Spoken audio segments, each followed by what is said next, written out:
بالاخره پست بعد مدت‌ها کتابمو برام آورد.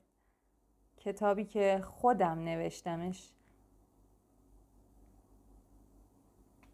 بذارید بازش کنم از نزدیک ببینیدش.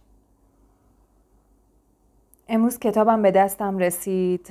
کتابم چاپ شد و من خیلی زیاد خوشحالم.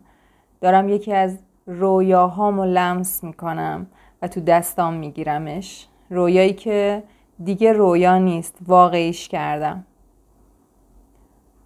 کتاب مدیریت درد در اتاق زایمان، نویسنده مریم جاهد.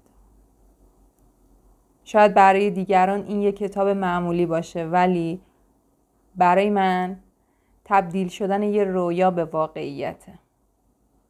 تولدت مبارک، اولین کتاب من.